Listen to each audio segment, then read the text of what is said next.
Okay, so let's go over the change in Britain topic. So the second topic in National 5 history. So within this area, there is 4 subtopics: health and housing, industry, factories and coal mines, transport, canals and railways, and the pressure for democratic reform up to 1884. So democracy in Britain, how did it change? How did it improve, or did it improve? So area 1 is health and housing. So really, this topic focuses on what was wrong with housing in cities in Britain in the 19th and 18th centuries. Overcrowding, what caused that to happen? The housing, poor quality, what was wrong with it? What problems were there? And what was the impact of that on health? What medical issues were caused by poor living conditions? But on the flip side, what was done to improve housing and health? So you might get asked about what was done to make housing better and also what was done to make the health of the population better. So it's important to understand at this time, in the late 18th century and early 19th century, what was going on. People were moving from the countryside to towns and cities. There was a massive shift of people for various reasons. Push factors from the rural areas in the highlands, lack of land, lack of jobs, and the pull factors, more jobs, better life, meet new people in the cities like Glasgow, Dundee, Edinburgh. But obviously, if too many people move far too quickly, then the towns and cities can't cope. And this has a negative impact on housing conditions or living conditions. And that's what we'll look at now. So, overcrowding was basically caused by too many people sharing rooms, families sharing rooms as well. That obviously would cause overcrowding. Also, landlords were quite sort of like, they're quite like evil. They wanted to make money from this movement of people. So they would divide flats or houses up into different areas to make more money. But the issue was there was a lack of space for people. Also, flats and houses were built too quickly with a lack of planning, a lack of thought or lack of long-term planning, and this could cause poor conditions and overcrowding. So quite simply, what was wrong with housing during the 18th and 19th centuries? So number one was pollution. So as you know, at this time, coal was the main fuel source that was used to heat houses, and the smoke and the soot caused by burning coal could cause serious health problems, breathing black soot, bronchitis, asthma, and various health conditions. Also remember, at this time there was a rise in factories very close, like textile factories, close to houses that would burn coal, release soot into the atmosphere, would fall, and that would also cause poor health or bad living conditions, breathing in all the toxins and the dangerous chemicals. Overcrowding was another issue. So I've spoken about many families having to share rooms or or a tight space. And this obviously could lead to diseases like cholera or typhus or typhoid happening. So overcrowding was a big issue. People were desperate. They got paid low wages. They took any flat or house that they were given and would live in these cramped conditions with their families. Also, as I spoke about at this time, there was a lack of decent town planning. So, for example, in the 19th century in tenement housing, there was no sewage system. The waste would be thrown out onto the streets, would go into the water supply, and that would obviously cause poor health if you drank that water. There was outdoor toilets called privies that were shared by many families. Waste would seep into the water supply as well. The smell, imagine the heat in the summertime and your heaps of waste called middens or your privies, the flies about, could lead to examples of poor health. Also classed the houses were built very close together, back-to-back housing, tenements, a lack of light, which could cause a lack of growth amongst children.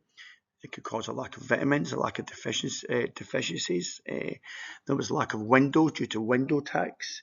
The houses are built very quickly and very cheaply and were not built to last.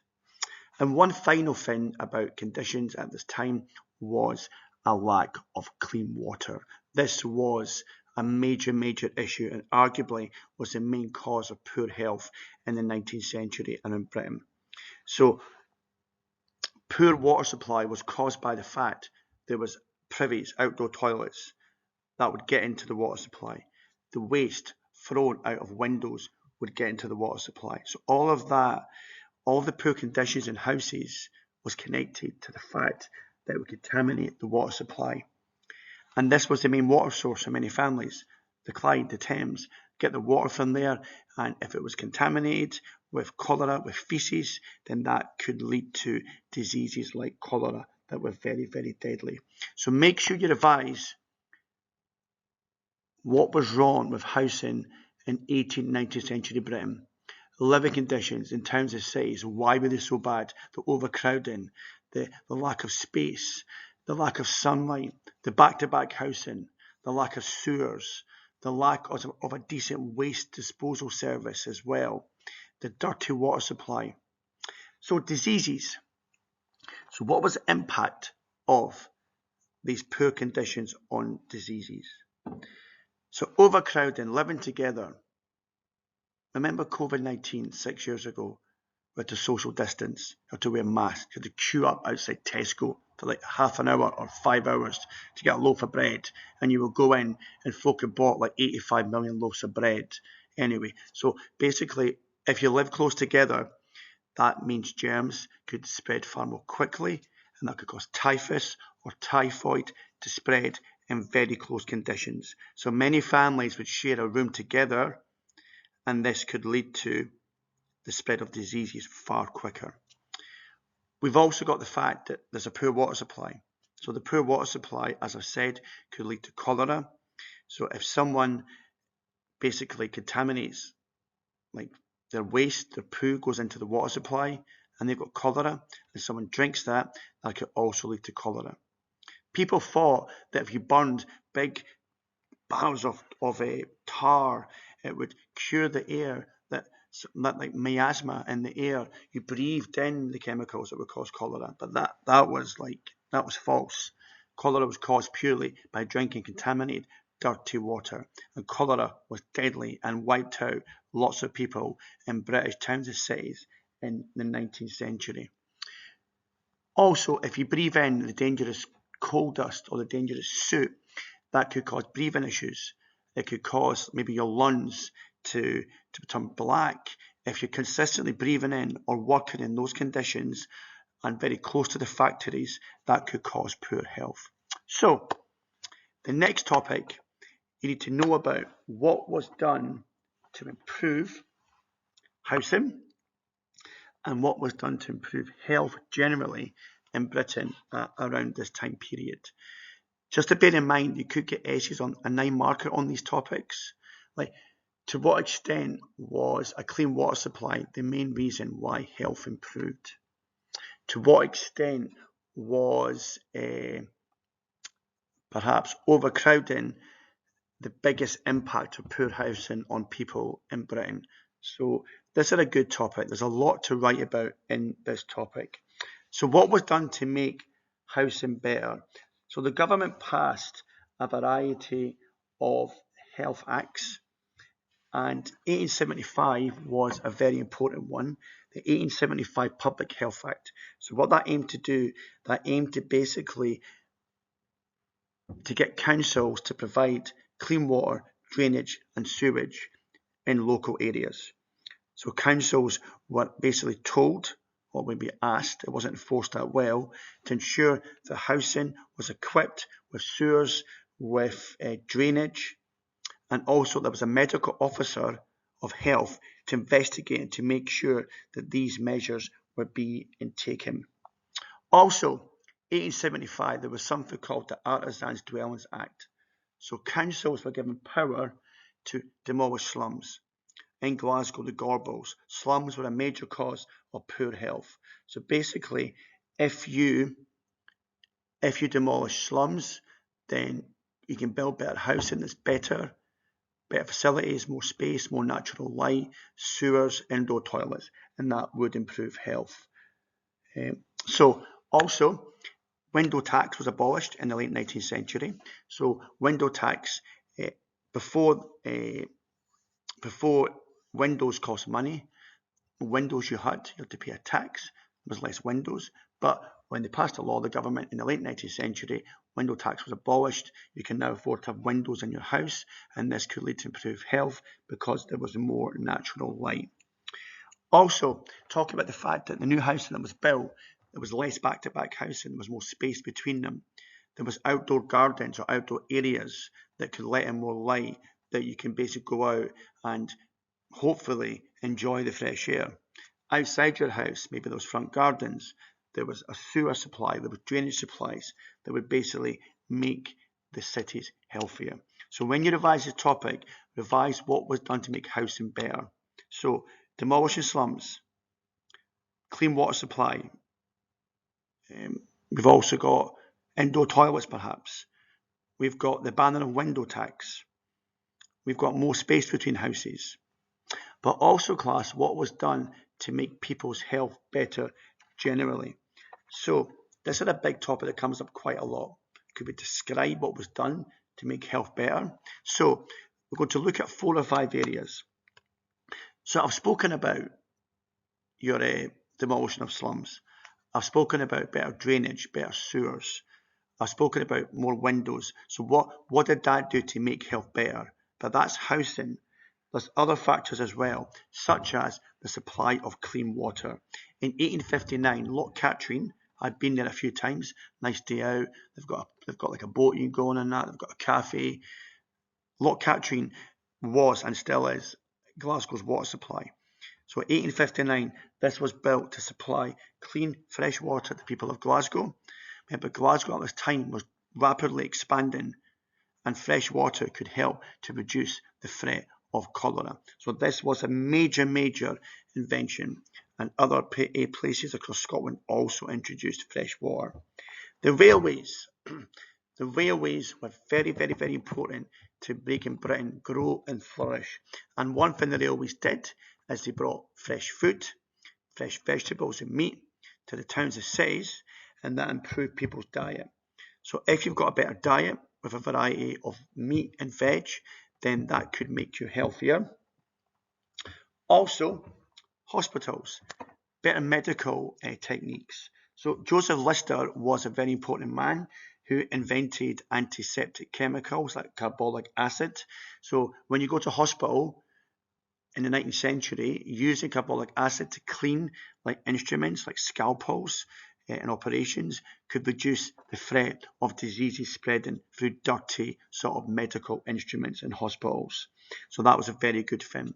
There was also vaccinations for smallpox.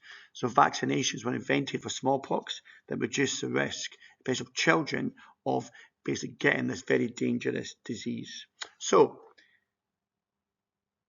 in this topic, you need to revise overcrowding, what caused that in British towns and cities in the 19th, 18th centuries. Poor housing, what was so bad about it? And these poor living conditions, what diseases did they cause? What was done to make housing better in cities across Britain in the mid-19th century?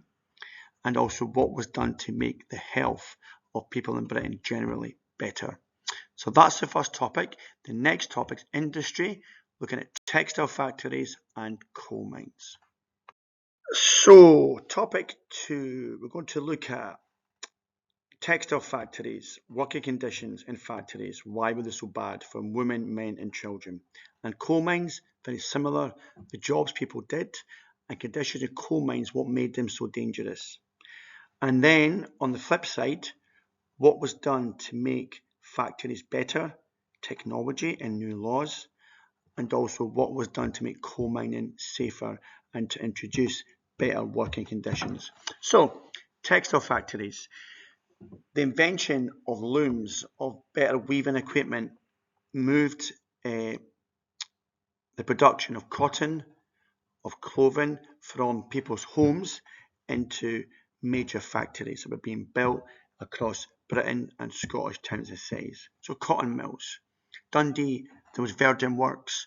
There's a museum today. There's a key part of Dundee's history. I've been there a few times. It's a cracking day out, good coffee shop. I highly recommend it. Verdun Works. So, factories, textile factories, very, very, very long working hours. Back in the 19th century, there was no regulations really that much that you must work 8 hours a day. You must get these breaks. It was very sort of informal. It was very relaxed in terms of laws. And mill owners, or factory owners, sorry, would basically push the workers as hard as possible. Maybe work 14 hours a day. And if you work 14 hours a day, you might make mistakes. You might snooze off. You might not work hard enough. You might get punished. So working long hours was very, very tricky. And also, even at your lunchtime, you have to clean your machine. So you're working all the time. You've got a consistent work ethic, and you're having to do that to make money for your family. Also, low wages. So for male workers, they got about 75 pence a week. And for women and children, women 35 pence a week and children were 15 pence a week. So women and children were cheaper. So obviously, if you're a factory owner, you want to make as much money as possible. So when the men got older or became like maybe boys into adult men, they might lose their job because women and children were far cheaper to employ.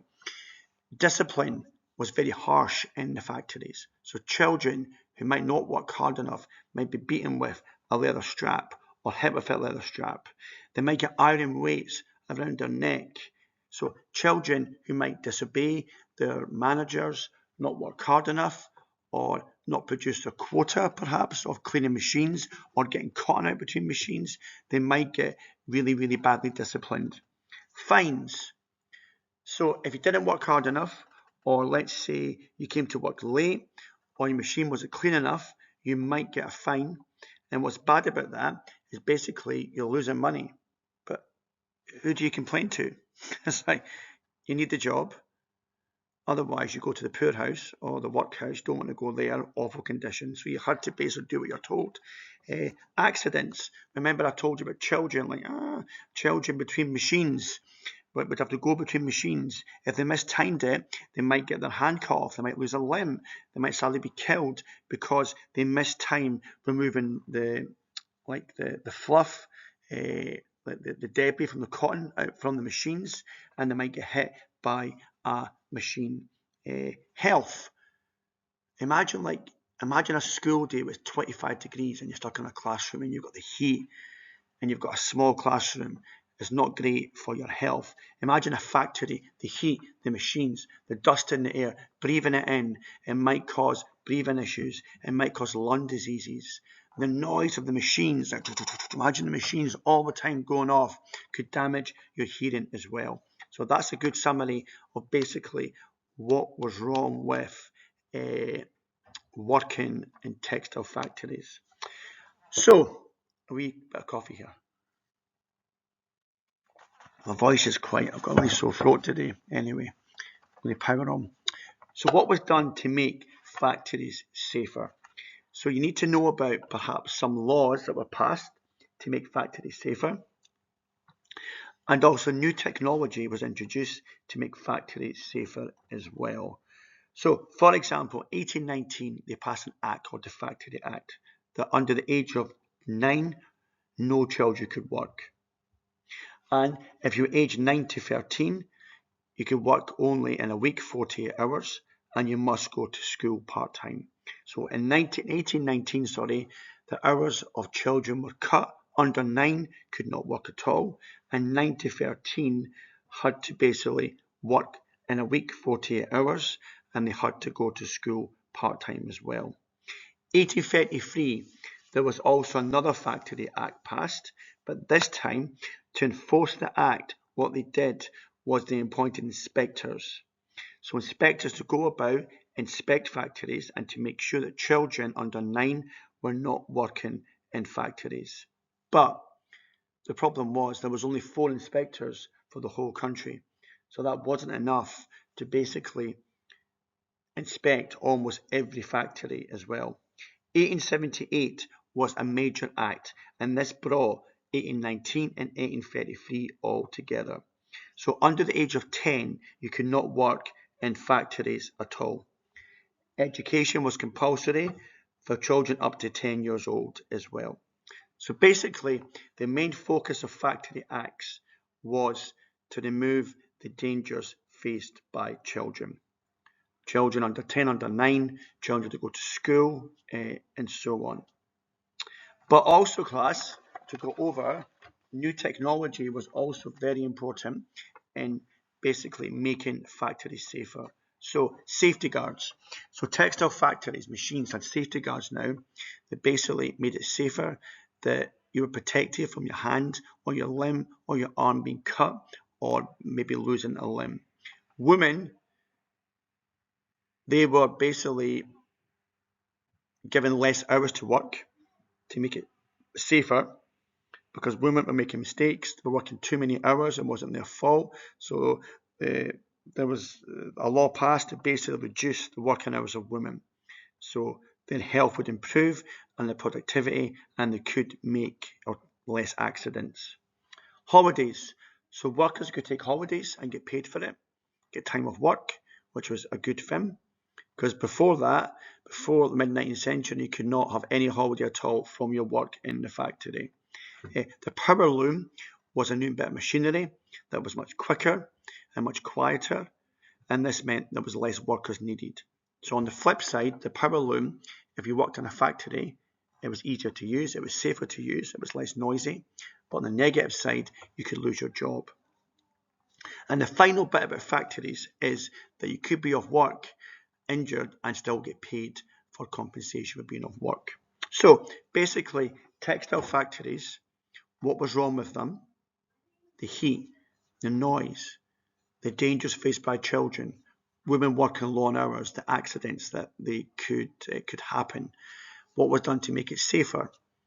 Better machinery, power looms, safety guards, children banned from working under 10, under 9 in factories. The hours of women were cut as well. Holidays were introduced. Okay. The next topic we'll look at is coal mines. Very similar topic to textile factories. So coal mines, what was wrong with them, and what was done to improve conditions in coal mines. Topic 3 is a good one. It's canals and railways. The development of railways was crucial to the growth of industrial Britain, but before railways there were canals. So canals were waterways with barges, with boats that were used to transport products about Britain and Scotland. Raw materials, metal, steel, coal, clothing could be moved using canal network system. Manchester, Liverpool, Motherwell to Glasgow were all connected by very important canals. So in the exam, you might get asked about the reasons canals fell or declined in usage.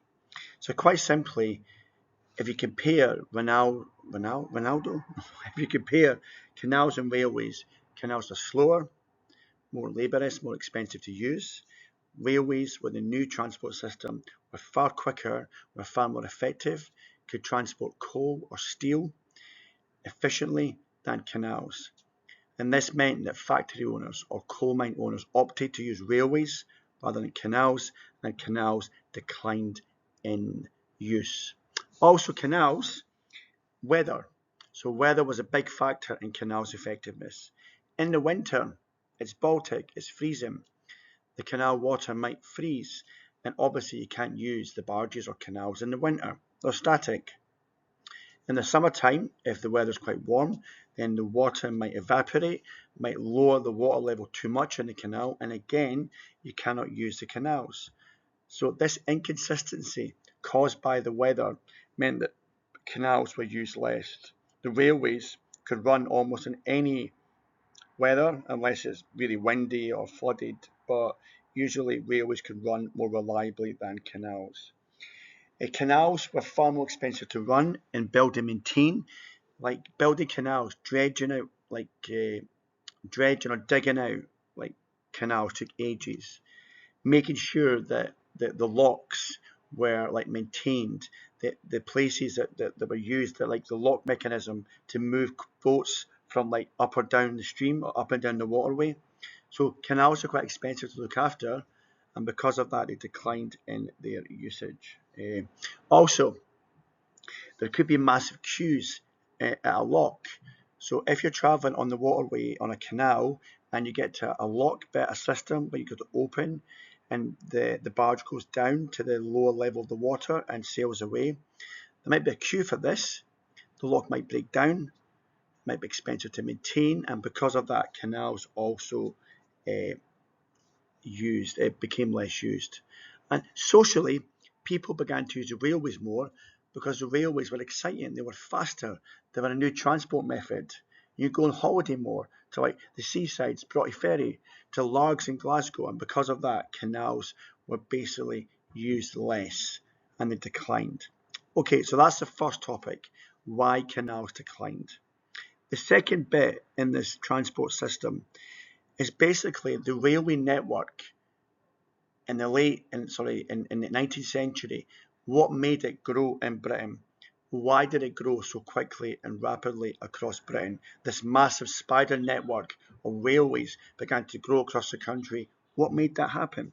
Well, in the coal mines, they use wooden tracks or wooden rails to move coal about, but the invention or introduction of iron rails were far easier to move coal about, and this was transferred to the railways. So the impact of iron rails was good because you had a method or a way to power or move the locomotives across Britain. So that was very important. Steam power. So James Watt invented steam power and the concept of basically burning coal to produce steam that could power a machine, a locomotive, or a machine in a factory. But what happened was, in the late 18th century, two very famous people, Richard Trevithick and George Stephenson, basically used James Watt's invention of steam power to create a condenser to use in a locomotive, like a steam engine, to power the railways. So this was very important. The development of a steam engine was important in driving the railway network and locomotives forward. Also, the rocket. The rocket is one of the most famous locomotives in transport history across the world. So Stephenson created the rocket, and at the Rainhill trials, a competition, his locomotive, the rocket, won the competition, and this was a step forward because it proved that you could use a locomotive on an iron track to successfully move people and move goods on a rail.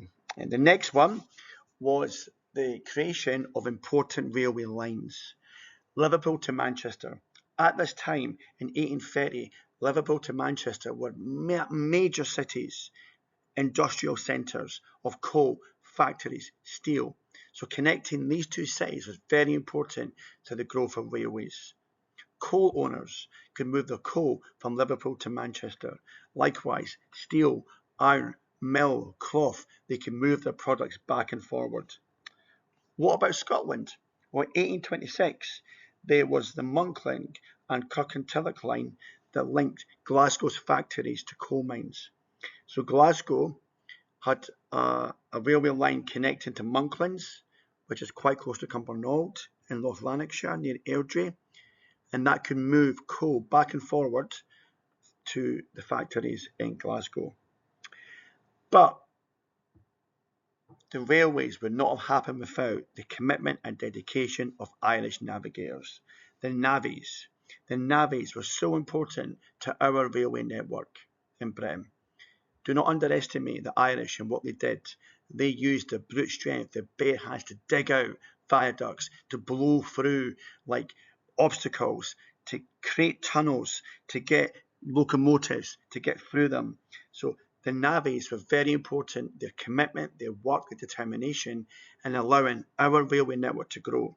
And today, their impact is still felt today. A lot of the bridges we use, a lot of the viaducts we used, a lot of the rail lines we used were built by navvies in the 19th century. So railways grew because iron rails, the invention of steam power, the invention of the rocket as a very famous locomotive, famous railway lines, Liverpool to Manchester, Glasgow to Monklands, and because, more importantly, the navvies, the Irish navigators, the workers, were crucial in allowing our railway network to grow massively. The next topic is the railways in Britain and why some people were opposed to them. So what was negative about the railways? So if you were a landowner, if you were a farmer who owned lots of land, you were concerned that your land could be affected in a negative way by the railways going past it. Firstly, it could lower the value of your land because the railways were noisy. They could create like pollution, the steam, and that could basically lower the price of your land. Also, nice areas in Britain, nice rural areas where there's people chilling out, where there's rabbits kicking about, nice and calm and peaceful. The railways would cut through these lines and destroy the peaceful nature of some nice, quaint rural areas. Also, animals might be scared by the sheer speed of these new railways. Chickens or cows might not produce enough milk or eggs, who knows? So landowners were concerned that the railways would basically cause a nuisance, pollution, would damage the land, lower value, would ruin the peace and quiet of nice rural areas. Another issue was the railways allowed people to travel, which is good. But if you're a criminal, all right, in the mid-19th century, and you commit a crime in Manchester or in Glasgow, you get on the train, go somewhere else quite quickly, you can escape capture. So people were concerned that criminals could use the railway network to go around the country committing crime and go unchecked or unnoticed. The navvies were important, but the navvies were hard workers, but they liked to also drink hard and party hard as well. So the Irish came across to Scotland. They set up a lot of makeshift like tent camps or like towns or villages overtaken by navvies. And many people were concerned about their heavy drinking, their loud nature. And the final point was that doctors felt that the train could go at 30 miles an hour and that was too fast for the human body. The human body could not cope at that high speed, heaven forbid, it going so fast. And also on a Sunday, people were religious and people felt you should not use the railways on a Sunday. It was immoral to travel on the Sabbath, which is a day of God, the Sunday. But the next topic is very, very, very important. The impact of the railways on Britain. The economic impact, the social impact, and political impact. Now, there's not been a 9 marker on the railways for quite a while. To what extent was the biggest impact of the railways on Britain social? So a 9 marker, you could do introduction, a paragraph on the social impact, maybe 2 examples, a paragraph on economic impact, 2, and a paragraph on political impact, then do a conclusion. So what does it mean by social impact of the railways? What social means is the railways, how did they affect everyday life in Britain? Go on holiday, you can see new friends, etc. Economic impact is things like more jobs, higher income, a bigger market for coal owners or steel owners to sell their products to. And political impact is politically, how did the railways change Britain? Politicians could travel back and forward to London to their home. Political news could spread across the country far quicker and easier. So, number 1, let's go over the social impact of the railways on Britain. So how did it basically affect daily life in Britain? Remember, at this time, there was a massive influx of people moving to Britain's towns and cities. So the railways could allow workers to live outside, like Glasgow or Edinburgh, and travel into the major city centres. They could live outside the grim and dirty cities that were full of pollution, they had the choice, if they were quite wealthy, to stay outside the city of Glasgow and travel into work. Also, another social impact was because of train timetables, you had to create a standardised railway time. So GMT, or Greenwich Mean Time. Before the railways, Scotland or Glasgow was behind London time. So you couldn't operate railways if cities are behind each other. So the introduction of standardised time made sure that the railways ran to like a consistent time schedule. Newspapers and mail could travel far quicker across the country. You could stay in touch with people. You could write to people. You can connect with people and so on. And that was good because you were given like a chance to communicate effectively. Another social thing was you could get fresh eggs or fresh meat or fresh vegetables from the countryside, come off maybe even the next day or even the same day. You could get eggs from maybe rural Manchester brought into the city of Manchester, and this improved the diet of people across Britain and Scotland. And one final thing, the railways meant you could go on cheeky holidays. Now, at this time, right, holidays were not a big thing, but the railways meant that people that were poorer had the chance to go away. Now, there's something called the Glasgow Fortnight. Now, in July, there's something called the Glasgow Fortnight, and people in Glasgow go on holiday for 2 weeks. And this started around the mid-19th century because of the railways. So Glasgow, Dundee have got like set holiday times that people go away on the holiday, and that started back because of the railways. So you could go to Largs near Glasgow, get some ice cream, dip your feet in the sea, go for a stroll in there, go to Broughty Fen in Dundee, go to the ferry. Right. So people who lived in Glasgow, majorly urban cities with the suit and the back-to-back tenements, they were given a chance to experience a different way of life. The railways could take them somewhere new. All right. So transport. Need to revise the canals, why they declined. The railways, what made them grow, like your steel metal railway lines, your steam power, the rocket locomotive. You've also got the fact that the rocket was quick and won competitions, and also to revise the impact of the railways on Britain, socially, how it affected everyday life, economically, jobs and money, and also politically as well. So let's have a look now at how did the railways improve the economy of Britain. So number one, many jobs. So the railways were a huge commitment by these companies, like and they created jobs. So people to obviously drive the locomotives, people to power the furnaces, to put the coal in that would power the steam and the furnace and let it go, people to maintain the train tracks, engineers, people to collect tickets, porters to travel with people and take the luggage with them. So the railways created lots and lots of jobs across Britain. Also, the railways were good because it meant that coal owners could transport their coal far quickly and cheaper to major cities. So if you're a coal owner, you've got a railway line right beside your coal mine. The coal comes out of the ground, goes on the railway trucks, and is taken into the city, and you make your money far quicker and easier than using canals. Also, if you're a factory owner, it's the same principle.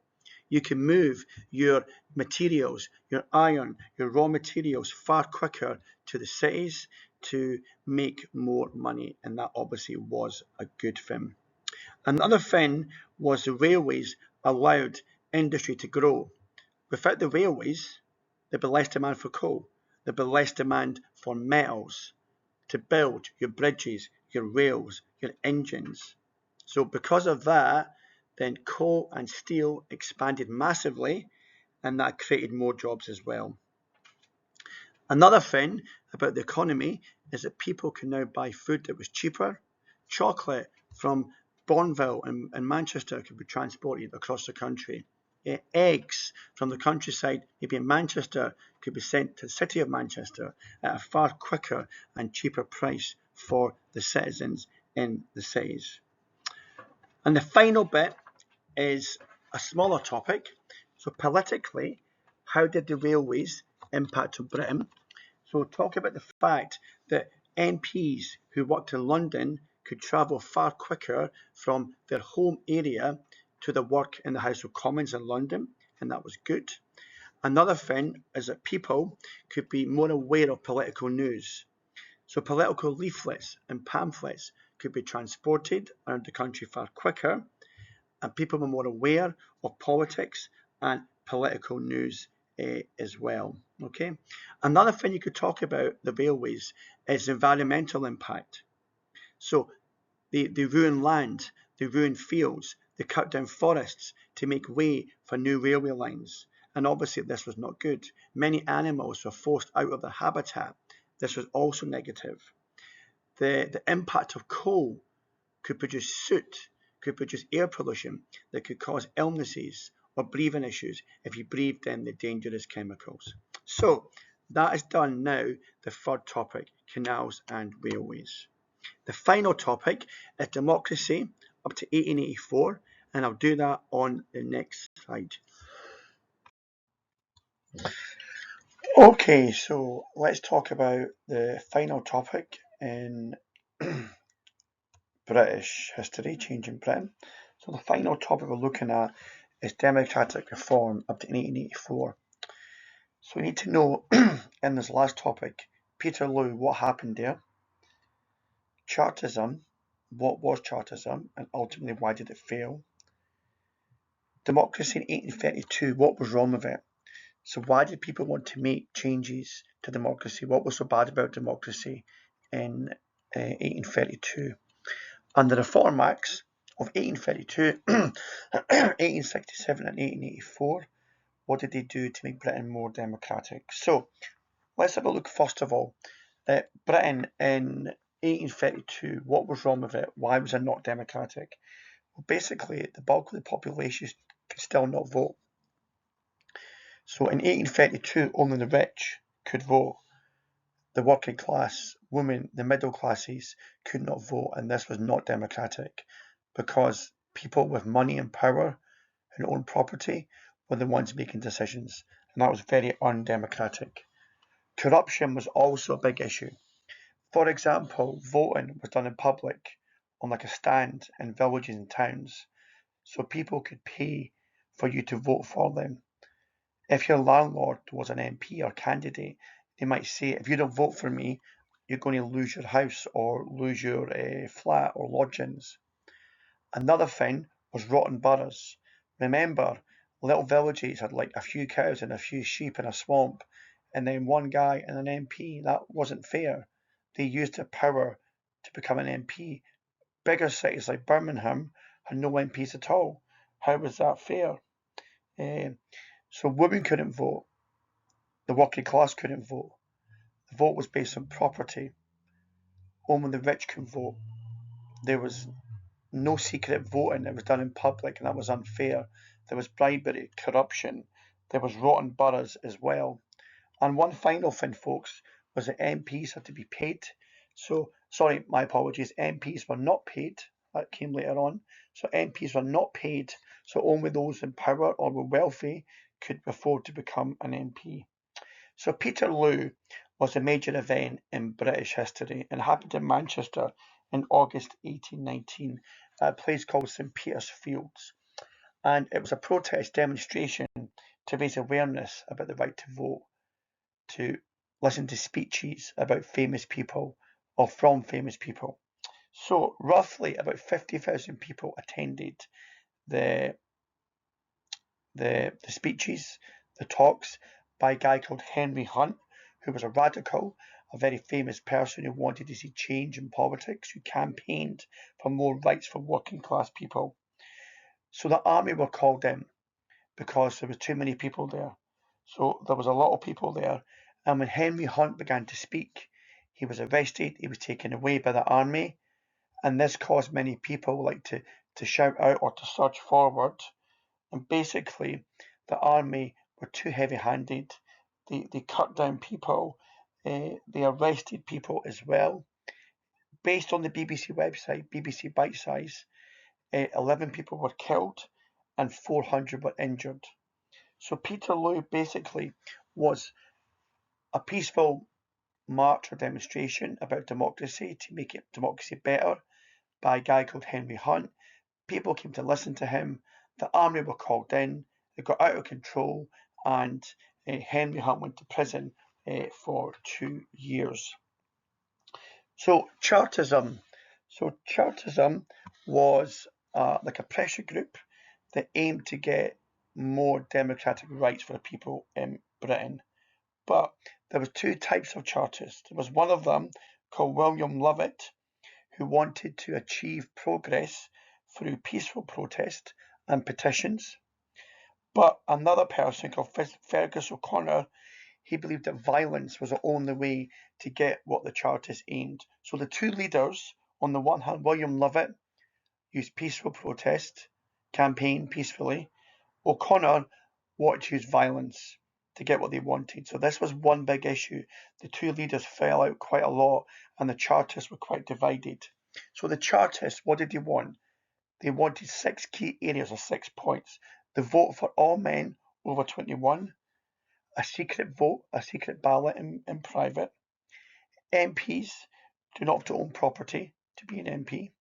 MPs will be paid. To ban voting boroughs, an election every year for Parliament. So the Chartists were very popular because the working class saw them as a movement for them. But ultimately, in the exam, what comes up quite a lot is the Chartists, why did they fail? Well, basically, in Britain in the 1840s, life was getting better. There was more jobs. There was lower food prices. And the Chartists got less support because people's rights were getting better. So people left the Chartists. The working class lives were improving, so there was less support for the Chartists. As I told you previously, the two leaders, Lovett and O'Connor, fell out on the best way to basically achieve progress. One was violence, one was peaceful. Also, the Chartists were all over the UK or Britain. Their support was quite small and patchy. It wasn't organised under one main sort of UK-wide Chartist movement, and this made it hard to be successful as well. Also, as I've told you, there are different aims. On the one hand, there was moral Chartists who wanted to achieve progress through peace and petitions, and the other were violent Chartists who wanted to achieve progress through violence and so on. And the final bit, the Chartists made petitions. They were sent to Parliament, but they were ignored by Parliament because many of the signatures were made up or forged. So the Chartists, why did they fail? So different leadership, different tactics, different aims, the lack of one single Chartist body across the whole UK. Also, the working class lives were getting better, more money, better food, lower food prices, and there was less support for the Chartists. And petitions were not successful because if you make them up, have signatures that are fake, then obviously Parliament is going to ignore them. So the final topic in this section was to look at 3 Reform Acts. So 1832 was the first Reform Act. What did that do? So 1 in 5 men could now vote. Also, Birmingham now had MPs as well. And Rotten Borough's MPs had their seat removed. By 1832, after that, the vote was still based on property, the vote was still based in public, and the working class and women could not vote. So 1832 really wasn't that effective as a Reform Act. 1867 was a little bit better because if you paid rent and not just own property, you can now vote. So for the first time, some working class people can now vote. Landlords and tenants who basically or landowners and farms can now vote as well.